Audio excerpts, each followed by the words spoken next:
ये लो, तुम्हारे कहने पर ना मैंने अपने हिस्से की ज़मीन बेच दी, वो भी पूरे 5 लाख रुपए की। ये 2 लाख रुपए हैं, बाकी के पैसे मिल जाएंगे। ये किया ना तुमने अकलमंदी वाला काम। मैंने तुम्हें कितनी बार बोला है, अगर तुम मेरी सुनोगे ना तो हमेशा तुम्हें फायदा ही होगा, और अगर तुम अपने भाई की सुनोगी तो हमेशा नुकसान ही होगा। सही कहा तुमने। अच्छा, मुझे ना पटवारी के पास जाना है, थोड़ा सा काम रह गया है, वो करा कर आता हूँ। ठीक है? ठीक है, तुम जाओ। केशव, ये क्या सुन रहा हूं मैं? तूने अपने हिस्से की जमीन बेच दी? अरे तुझे पता है ना, वो हमारी पुश्तैनी जमीन थी, और तूने बेचने से पहले एक बार भी नहीं सोचा? अरे कम से कम मुझसे एक बार सलाह मशवरा कर लिया होता तूने। मैं तेरा बड़ा भाई हूं, पर तूने एक बार मुझसे भी पूछना जरूरी नहीं समझा? और एक बार तेरी बीवी ने क्या कह दिया, तूने जमीन ही बेच डाली। चल ठीक है, तूने जमीन बेच दी, अब तू करेगा क्या? कहाँ जाएगा, कहाँ रहेगा? देखिए जेठ जी, आपको दिक्कत लेने की कोई जरूरत नहीं है। मैंने अपने मम्मी पापा से बात कर ली है, हम उनके साथ शहर में रहेंगे। सोनिया, तुम ये कैसी बातें कर रही हो? ये घर जमाई बन के रहेंगे? और केशव, तुमने सोच भी कैसे लिया? अरे तुम्हारे बड़े भाई ने, तुम्हारे बाबूजी ने तुम्हें ऐसे संस्कार दिए थे कि कल को तुम... छी, मुझे तो बोलते हुए भी शर्म आ रही है। जेठानी जी, घर जमाई बनने में क्या ही प्रॉब्लम है? और आप एक बात बताइए, इस गांव में ऐसा क्या है जो हम पूरी जिंदगी यहाँ पे रहे? अरे आप अपने बच्चों को देखिए ना, पूरा दिन तो वो रेत में खेलते रहते हैं, और मान लो कल को हमारे बच्चे हुए, उनकी भी पूरी जिंदगी रेत में खेलते खेलते निकल जाएगी। ना इस गांव में कोई सुख सुविधा है, ना कोई अच्छा स्कूल है जहाँ पे हम उनका एडमिशन करा सके। खैर, आपको क्या ही पता होगा इन चीजों के बारे में। कोई बात नहीं, हम शहर जाएंगे, हम अपना डिसीजन नहीं बदलेंगे। देखो, तुम्हें समझ में नहीं आ रहा तुम क्या करने जा रहे हो। एक बार फिर सोच लो, तुम गलत कर रहे हो ये सब। जेठानी जी, हमें जो सोचना था ना, हमने सोच लिया है, और ये डिसीजन नहीं बदलने वाला। हम शहर में ही रहेंगे। और एक बात, मैंने ना अपने पापा से भी बात कर ली है, इनकी बहुत बड़ी कंपनी में नौकरी लगवाने के लिए। पूरी 20,000 सैलरी है, और आप दोनों ने तो देखे भी नहीं होंगे 20,000 रुपए। हम तो पूरी जिंदगी अपने मजे में काटेंगे। सबिता, तुम चलो यहाँ से।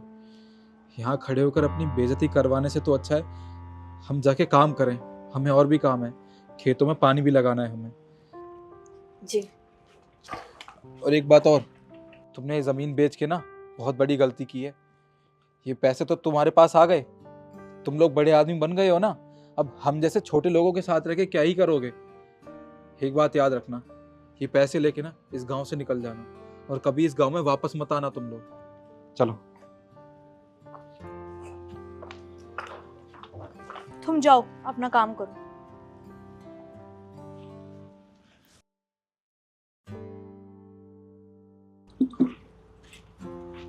सबिता जी। तुम एक काम करना, भैंसों को पानी पिला देना, ठीक है? मैं इतने खेतों में पानी लगा के आता हूँ। जी।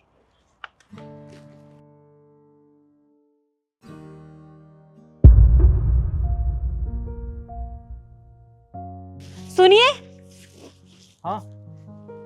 देवर और देवरानी जी आ रही है शहर से।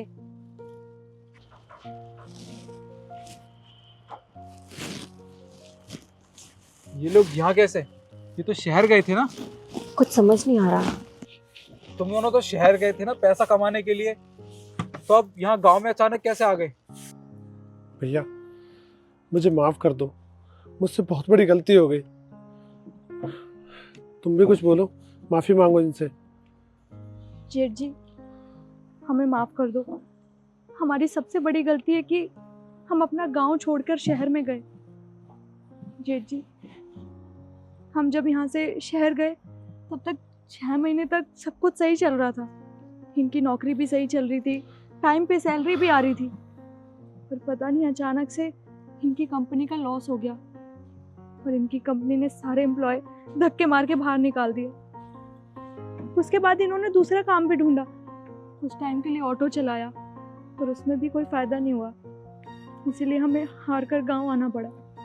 जेठ जी, हमें माफ कर दीजिए, ये सब मेरी वजह से हुआ है। अगर मैं ना बोलती इन्हें जमीन बेचने के लिए, ये सब कभी होता ही नहीं।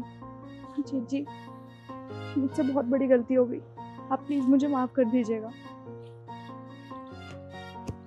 देखा तुम लोगों ने, जिस दिन तुमने अपनी जमीन का सौदा किया था ना, उस दिन ही मैंने तुम्हें मना किया था, पर तुम लोगों के सामने तो पैसे की चकाचौंध इतनी ज्यादा थी कि तुमने मेरी बात को भी अनसुना कर दिया। मुझसे एक बार जमीन बेचने से पहले सलाह मशवरा करना भी जरूरी नहीं समझा तुम लोगों ने? मैंने उसी दिन कह दिया था कि ये पैसा ना तुम्हारे काम नहीं आएगा। और देखा तुम लोगों ने, तुम लोग शहर गए किस लिए? ताकि अच्छा पैसा कमा सको, अपने बच्चों को अच्छे स्कूल में पढ़ा सको। पर क्या हुआ? कुछ भी नहीं। और वैसे भी तुम्हें पता है गांव की अहमियत क्या होती है? तुम लोगों को कैसे पता होगा? शहर बहुत अच्छा लग रहा था ना, तुम्हें गांव की अहमियत का जरा भी अंदाजा नहीं था। अरे मैंने मना नहीं किया कि शहर मत जाओ, पैसे मत कमाओ। अरे कहीं भी जाओ, कितना ही पैसा क्यों ना कमाओ, पर अपनी जमीन को ना कभी भी ऐसे बेचना नहीं चाहिए। अरे जमीन हमारी माँ होती है, हमारे पुरखों की जमीन थी वो। और वैसे भी जमीन का सौदा तभी करना चाहिए जब बहुत ज्यादा मुश्किल आन पड़े। खैर, जो कुछ भी तुम लोगों से हुआ सो हुआ। अब पुरानी बातों को याद करने से कोई फायदा नहीं है।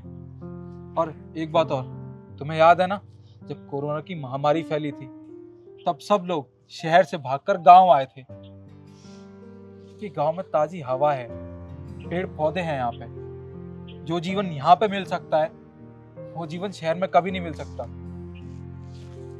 और हम जैसे किसान ना अपनी जमीन से जुड़े हुए होते हैं, जमीन को अपनी माँ मानते हैं, जिसे कभी बेच नहीं सकते, इसका सौदा नहीं कर सकते हम लोग। खैर, तुम दोनों के साथ बहुत बुरा हुआ। तुम दोनों को अपनी गलती का एहसास भी हो चुका है, इतना ही काफी है। और वैसे भी वो कहावत है ना कि सुबह का बूला जब शाम को घर वापस आ जाए तो उसे बुला नहीं कहते। सविता, तुम एक काम करना, इनको अभी घर ले जाओ और इनके लिए ना कुछ अच्छा सा खाने पीने के लिए बनाओ। जी, और आप भी जल्दी आइएगा। ठीक है। चले।